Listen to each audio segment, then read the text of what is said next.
बिस्मिल्लाहिर्रहमानिर्रहीम। रूबरू web channel के प्रोग्राम किताब कहानी में नवीद मिर्ज़ा हाज़िर खिदमत है। किताब कहानी में आज सबसे पहले जिस अज़ीम अदबी जरीदे पर गुफ्तगू होगी उसका नाम है माहनामा फ़ानूस। ये माहनामा फ़ानूस का मार्च अप्रैल का शुमारा है, जिसके मुदीर आला जनाब शकूर तुफ़ैल हैं और इसके मुदीर मारूफ़ शायर और हमारे दोस्त जनाब खालिद अलीम हैं। मार्च अप्रैल का ये एक शुमारा आप मुलाहिज़ा कर रहे हैं।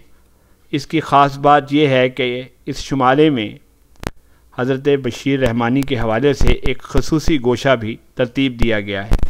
बशीर रहमानी मारूफ़ शायर और नात गो शायर थे, मेरे वालिद मोहतरम, उनको आप जानते हैं। फ़ानूस ने ये जो उनका आखिरी शुमारा अब तक का शाया हुआ है उसमें बशीर रहमानी साहब पर एक ख़ुसूसी गोशा तरतीब दिया है। और आइए अब इस शुमारे के मंदरजात देखते हैं।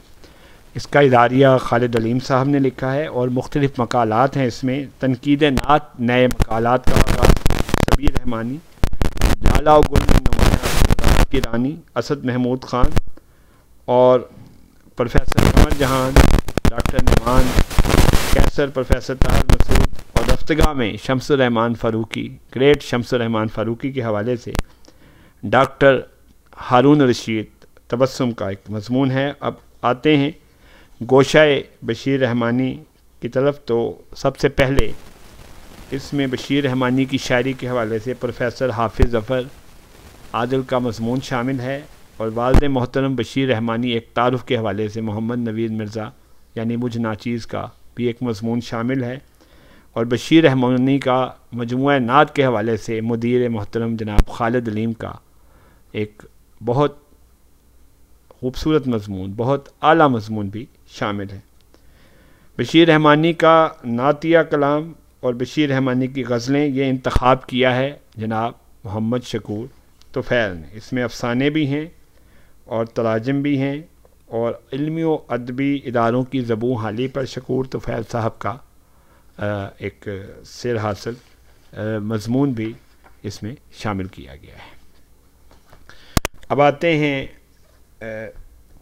तबसरे की तरफ। एक किताब है, हमारे बहुत ही प्यारे दोस्त हैं जनाब सैयद आरिफ नौनारी शाह साहब।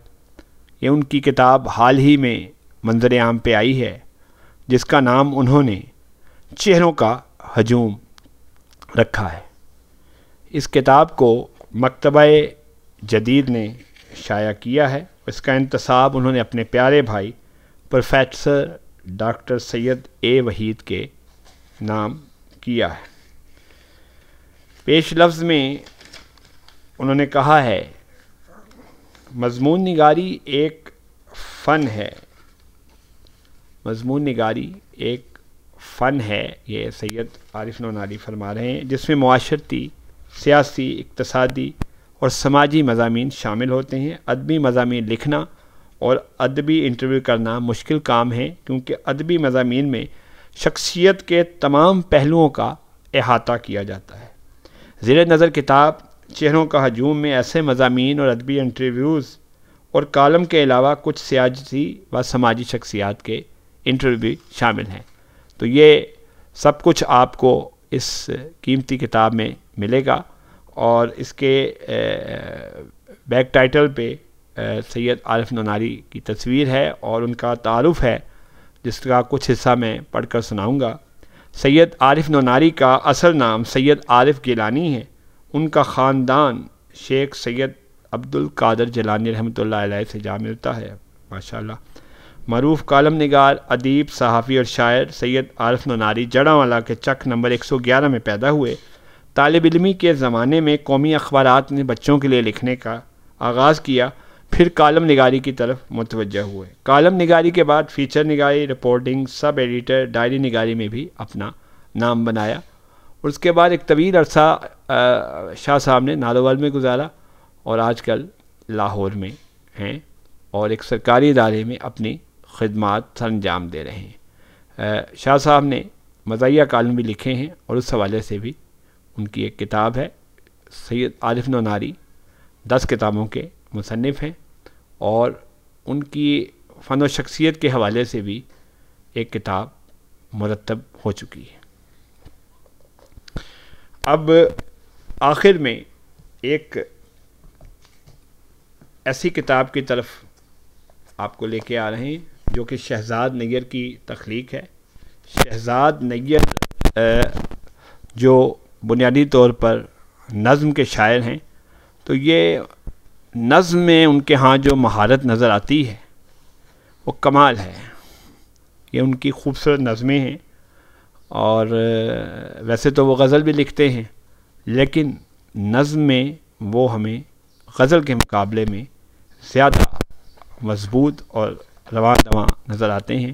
تو یہ گرہ کھلنے تک ان کی کتاب ہے جو ان کی خوبصورت نظموں پر مشتمل ہے، اور اسے بک کارنر جہلم نے شائع کیا ہے۔ اس کے 3 ایڈیشن چھپ چکے ہیں۔ پہلا ایڈیشن 2013، دوسرا 16 اور تیسرا 2019 میں شائع کیا ہے۔ زمین کے ان باسیوں کے نام جو آسمان کی خاطر قتل کر دیے گئے، اور یہ فرما رہے ہیں، یہ اس کا انتصاب ہے شہزاد نیر صاحب، اور شہزاد نیر صاحب کی ایک نظم سقراط میں آپ کو پڑھ کے سناؤں گا، پھر اجازت چاہوں گا۔ سقراط بہت ہی خوبصورت نظم ہے۔ پتھر کاٹنے والے کو معلوم نہیں تھا اپنا آپ ہی سب سے بھاری پتھر ہے، جسم کا پتھر کٹ جائے تو رستہ بہتر کٹ جاتا ہے۔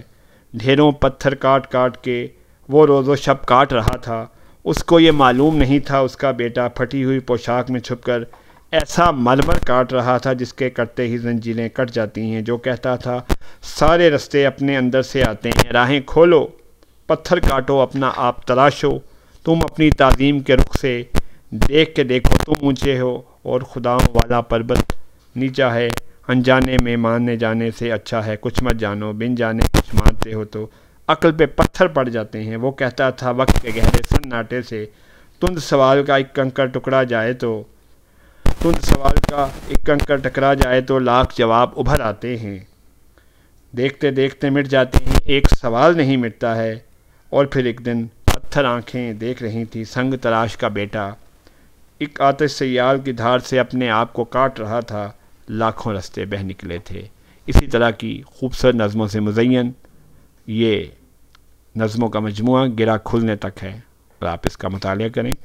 اور اگر آپ نے بھی کوئی کتاب لکھی ہے یا آپ کوئی رسالہ مرتب کرتے ہیں، وہ بچوں کے ادب کے حوالے سے ہے، وہ اردو ادب کے حوالے سے ہے، وہ تحقیق کے حوالے سے ہے، تو ہمارے ساتھ رابطہ کریں۔ ہم اس پر بھرپور تبصرہ جو ہماری بساط ہے، اپنی بساط کے مطابق اس پر اپنی رائے کا اظہار کریں گے۔ اس کے لیے روبرو چینل آپ کے لیے ہر وقت حاضر ہے، اور آپ ہمارے چینل کو سبسکرائب کریں۔ انشاءاللہ پھر ملاقات ہوگی۔ اس کے ساتھ ہی آج کا پروگرام کتاب کہانی اپنے اختتام کو پہنچتا ہے۔ خدا حافظ۔ اس کے ساتھ ہی ہم یہ اعلان کرتے ہیں کہ رمضان میں بھی کتابوں کے حوالے سے ہمارے تبصرے جاری رہیں گے، تو کتابوں پر تبصروں کا یہ سلسلہ جاری و ساری رہے گا۔ اور نوید مرزا کو اب آپ اجازت دیں۔ خدا حافظ۔